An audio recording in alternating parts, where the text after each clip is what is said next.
بسم الله الرحمن الرحیم. الحمد لله رب العالمین و الصلاة و السلام علی سید الانبیاء و المرسلین محمد و علی آله و صحبه اجمعین. اما بعد، بینندگان بسیار عزیز و گرامی، السلام علیکم و رحمت الله و برکاته. با برنامه زندگی مسلمان در خدمت شما بینندگان عزیز و گرامی هستم. در جلسه امروز در رابطه با احسان صحبت میکنیم، یعنی نیکوکاری، احسان کردن در حق دیگران. اما قبل از اینکه وارد موضوع برنامه بشیم که احتمالاً تا چند جلسه آینده با این موضوع در خدمت شما خواهیم بود، صحبت از این میکنیم که احسان یعنی چی؟ احسان در برابر اساءه، یعنی بدی کردن، قرار میگیرد. خوبی کردن در برابر بدی کردن. خداوند درباره مؤمنان میفرماید و یدرؤون بالحسنة السیئة. مؤمنان واقعی کسانی هستند که بدی ها رو با نیکی جواب میدند، بدی رو با بدی جواب نمیدهند. شاعر میگوید بدی را بدی سهل باشد جزا، اگر مردی احسن الی من عصا.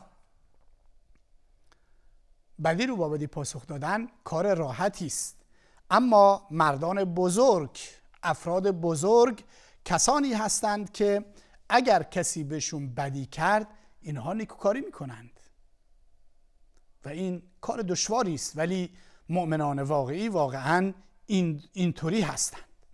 در قرآن کریم هم صحبت از احسان شده.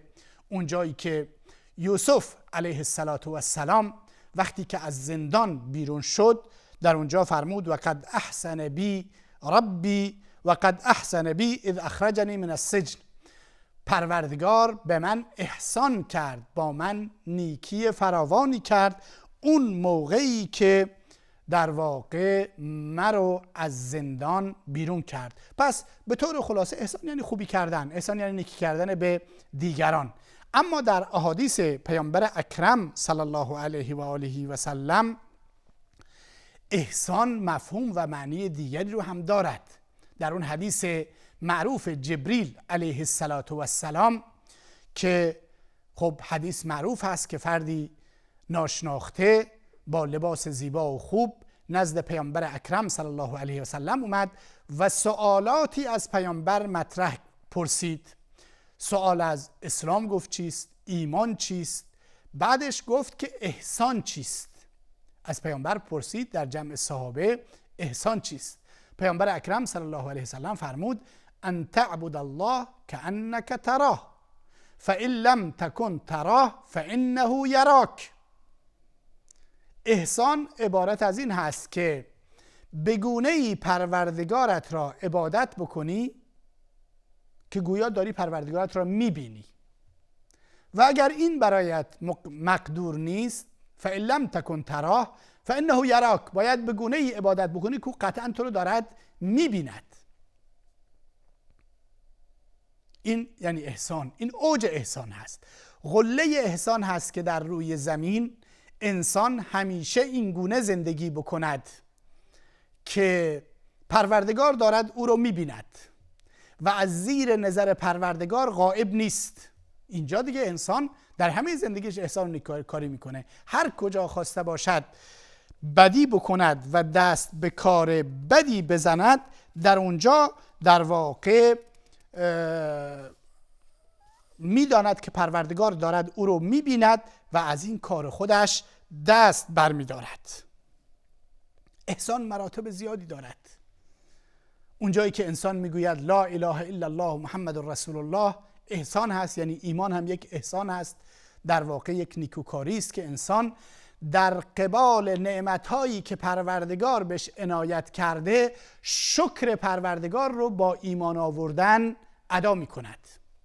و احسان با نوافل می شود که انسان نوافل بخواند، با نیکوکاری به افراد می شود که اینکه در حق افراد نیکی و احسان بکنیم. و در حدیثی از پیامبر اکرم صلی الله علیه و آله و سلم اومده که یک زنی بدکاره از امتهای گذشته سگی رو دید که زبانش از تشنگی بیرون اومده و داره خاک رو میلیسد و خاک میخورد از شدت تشنگی. این زن وقتی که این وضعیت رو دید، موزهی کفشی که بر پا داشت بیرون کرد و وارد چاهی اونجا شد، چاه آبی بود، وارد چاه شد و داخل اون موزه و کفشش آب بیرون آورد و به این سگ آب داد و این سگ از تشنگی نجات پیدا کرد. پیامبر اکرم صلی الله علیه و سلم فرمود فغفر الله لها. این احسان این زن بدکاره و فاسد به اندازه ای نزد پروردگار ارزش داشت که پروردگار گناهانش را بخشید. این هم احسان هست، احسان به حیوانات که ما در جلسات آینده در موردش صحبت خواهیم کرد. در دین مبین اسلام نه تنها این که احسان در حق انسانها مورد تأکید و سفارش قرار گرفته، بلکه در حق حیوانات هم، بلکه در حق طبیعت هم. این که درختی قطع نشه، اینی که حیوانی بدون دلیل کشته نشود، خیلی از این مسائل هستند که در اسلام مورد تأکید قرار گرفتن و این دستور به احسان هست در همه چیزها. در حدیث دیگر پیامبر اکرم صلی الله علیه و آله و سلم فرمود که ان الله کتب الاحسان علی کل شیء. الله متعال دستور داده که در همه چیز شما احسان داشته باشید، کارتون رو به خوبی انجام بدید، با نیکوکاری انجام بدید. فاذا قتلتم فاحسنوا القتله.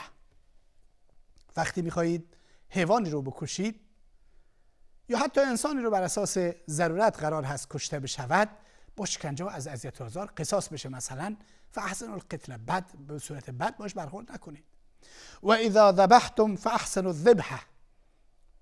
و پیامبر فرمود وقتی میخواید ذبح بکنید حیوانی رو، خوب ذبحش بکنید، کاردتون تیز باشه، حیوان آب خورده باشه، شکنجهش نکنید، به صورت شرعی کاردتون جلوی حیوان تیز نکنید و دستورالعمل هایی که اسلام به خوبی به ما داده که ما در احسان رو در تمام مسائل زندگی خودمون ازش استفاده بکنیم و در همه چیز احسان و نیکوکاری رو فراموش نکنیم.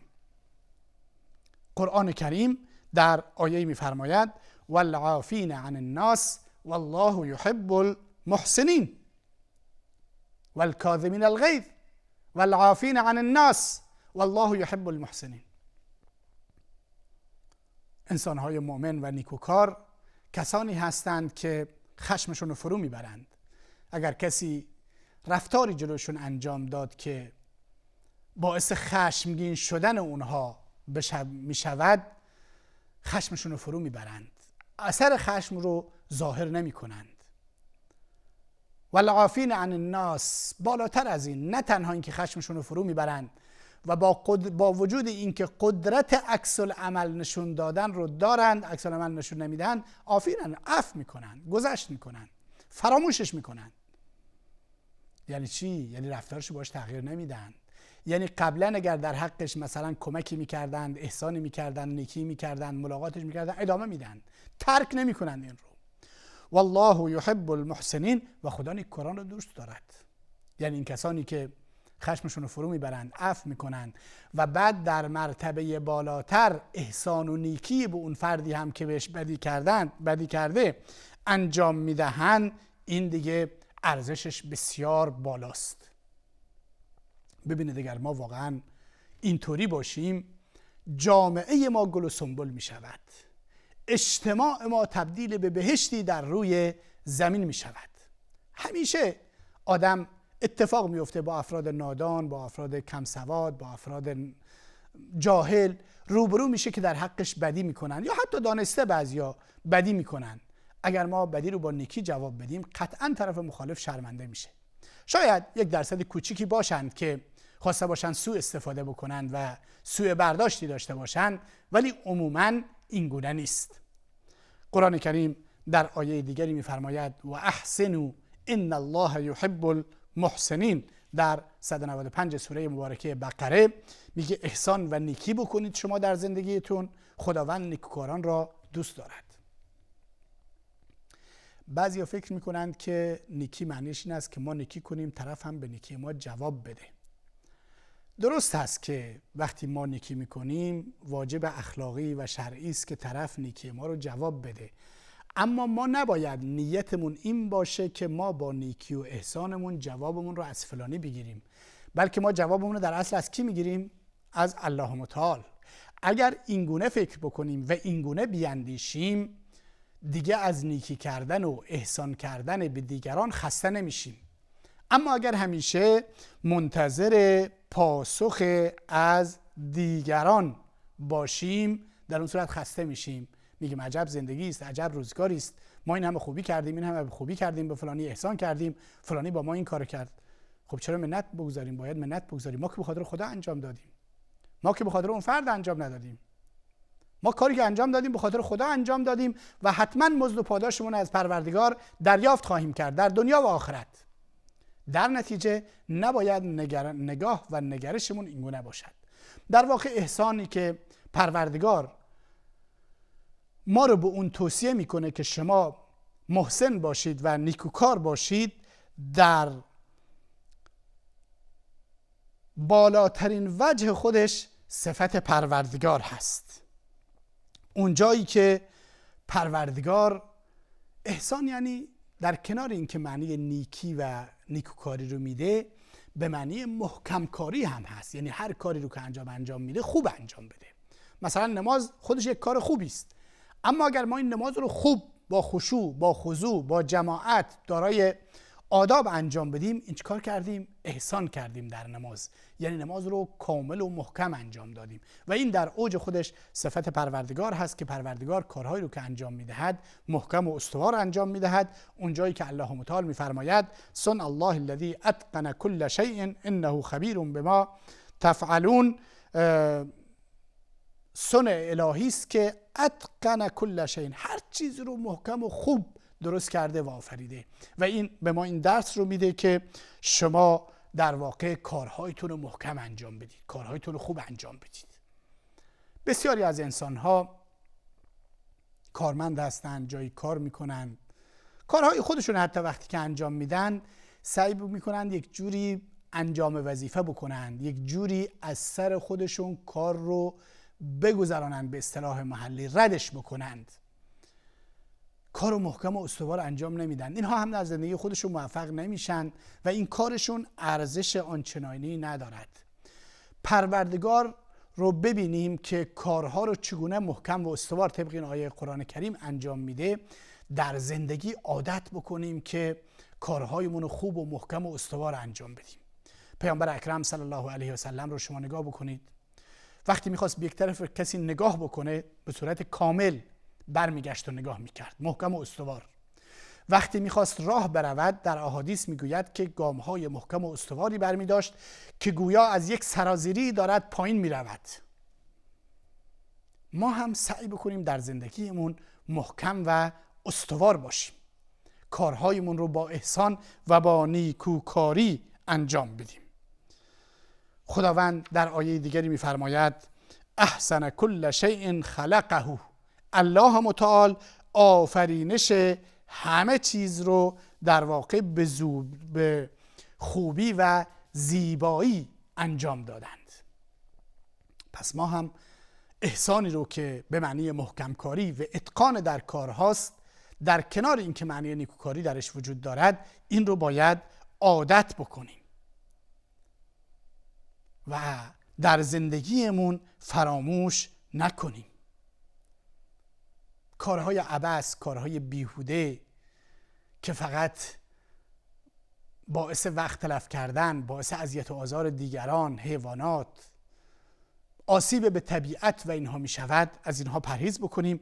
شرید رضی الله تعالی عنه میگوید شنیدم که رسول الله صلی الله علیه و سلم میفرمود هر کسی که گنجشکی رو بیهوده به قتل برسونه نیاز نداره، نمیخواد گوشش بخوره، کاری هم باش نداره، الکی یک گنجشک رو میکشد، روز قیامت اون گنجشک نزد پروردگار حاضر میشود و بهش میگوید بار الها فلانی من رو بیهوده کشت، از کشتن من هیچ منفعتی نصیبش نمیشد، اما مرا همین گونه در واقع بدون اینکه کاری داشته باشد و بدون از اینکه نیازی به من داشته باشد مرا به قتل رسوند.